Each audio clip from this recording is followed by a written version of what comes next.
La Fondation rurale interjurassienne met à disposition de ses abonnés un contrat pour petite société de machines. En plus, avec ce tableur-ci, les associés ont la possibilité de tenir aisément les comptes de leur société.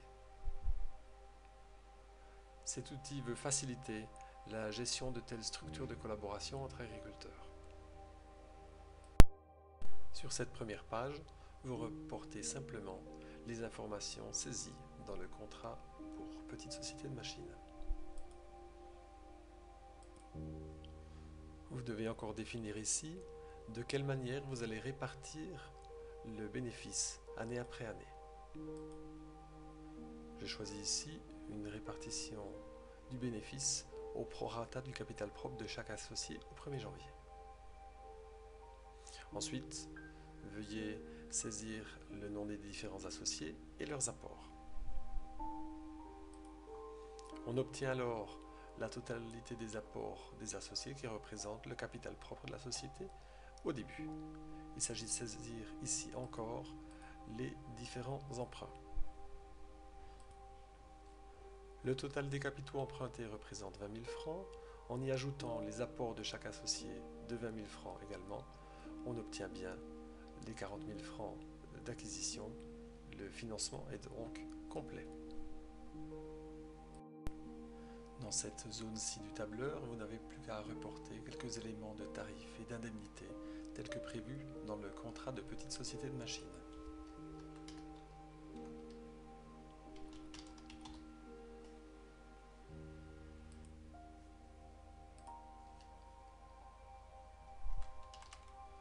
Lorsque vous avez terminé, saisissez encore la date et le lieu. Vous pouvez alors imprimer ce document et le faire signer à vos associés.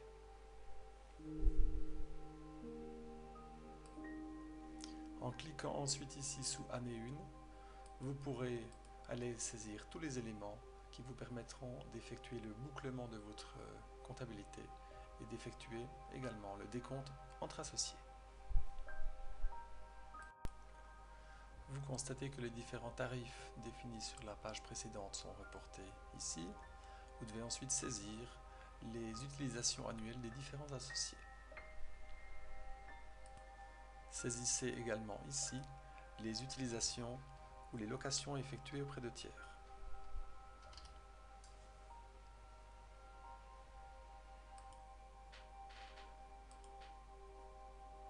Vous constaterez ainsi que dans le compte de résultat, sous les produits, les différentes locations de machines sont directement reportées. Peut-être avez-vous d'autres produits à saisir ou des rabais ristournes. Pour cela, vous appuyez sur le bouton Saisir. Et vous pouvez ici saisir différents éléments. Peut-être avez-vous touché une indemnité d'assurance. Vous mentionnez la date, le montant perçu et vous attribuez cette écriture à un compte. Il s'agit en l'occurrence ici d'un autre produit.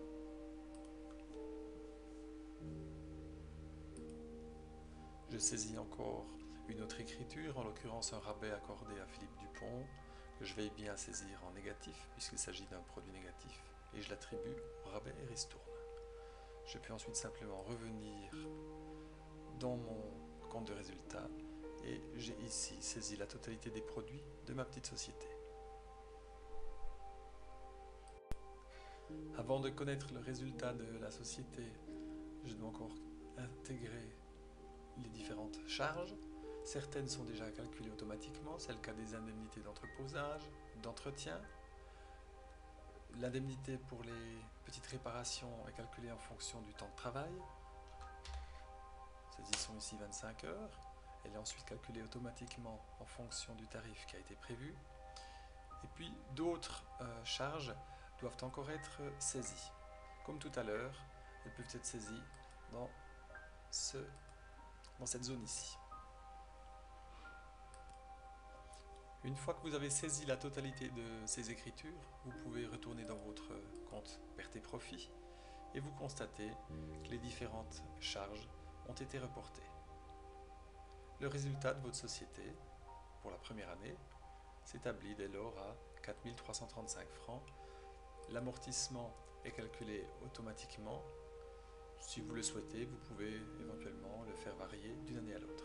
Cela notamment à des fins d'optimisation fiscale, pour autant que ce soit pertinent.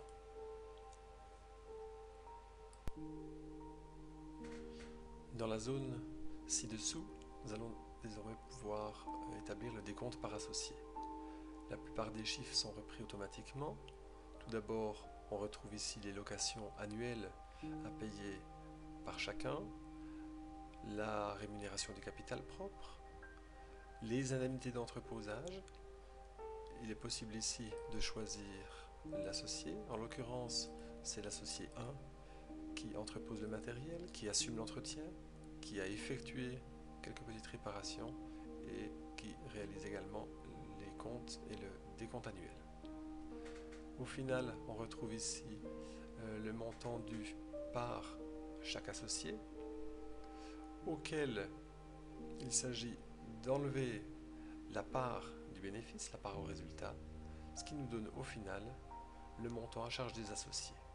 Reporté ici, ces montants peuvent ensuite être comptabilisés dans les comptabilités de chaque associé dans leur rubrique location de machine.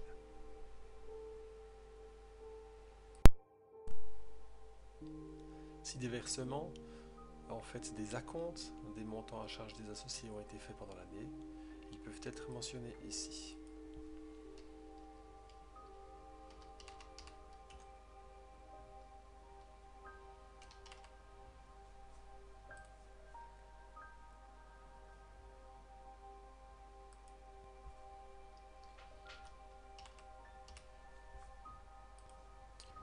Désormais, on obtient le solde à verser par chaque associé à la fin de l'année.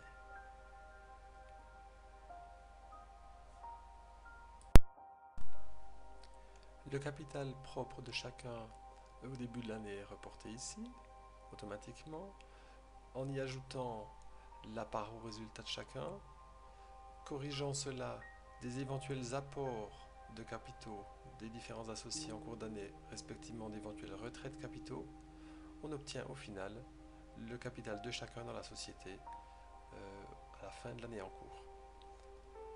Ces montants correspondent, si on les cumule, au capital propre de la société à la fin de l'année.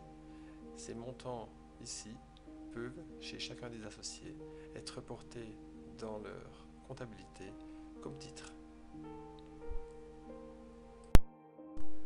Nous devons encore ici saisir quelques informations concernant le bilan. Le bilan au 1er janvier est déterminé par les apports de chacun et par l'investissement. Concernant la situation au 31 décembre, on saisit ici un éventuel solde de compte bancaire. Dans le cas précis, il n'y a rien. Les montants à encaisser auprès des membres sont reportés automatiquement. S'il devait y avoir des montants à encaisser auprès de tiers, ils seraient à saisir ici. On a la valeur de la machine, amortie de 4 000 francs cette année, ce qui nous donne les actifs totaux. Concernant les passifs, tout d'abord les emprunts. Vous saisissez ici le solde du prêt bancaire à la fin d'année. En l'occurrence, il n'a pas été amorti du tout, donc il reste au même niveau. Le crédit d'investissement, lui, par contre, a été amorti de 3 000 francs, il passe à 12 000. S'il devait y avoir des montants à payer à des tiers, ceux-ci seraient reportés ici automatiquement. Seraient à saisir ici, alors que les montants à payer à des membres seraient reportés automatiquement ici. Ainsi, nous avons établi le bilan de notre société. Le capital propre est bien de 23 335 francs, tout comme nous l'obtenions ici.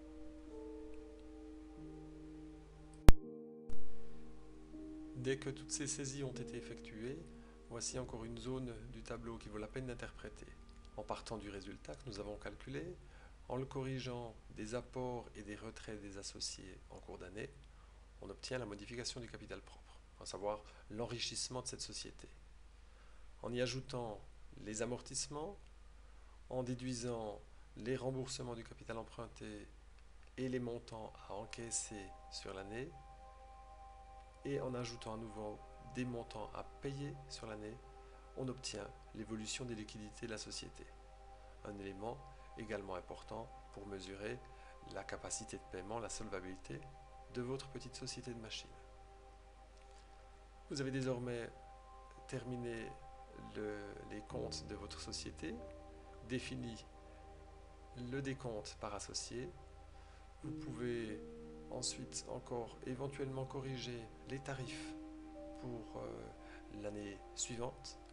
Automatiquement, les tarifs de l'année en cours sont repris, mais vous avez la possibilité de les modifier. Indiquez encore le lieu, la date,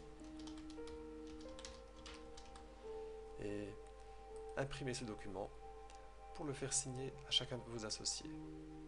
L'année prochaine, vous pourrez alors simplement aller sur l'onglet année numéro 2 et vous constaterez que les éléments auront été automatiquement reportés, que le bilan au 31 décembre de l'année précédente est reporté ici au 1er janvier. Si vous avez des questions concernant l'utilisation de cet outil, n'hésitez pas à appeler téléphoniquement un conseiller en gestion de la FRI.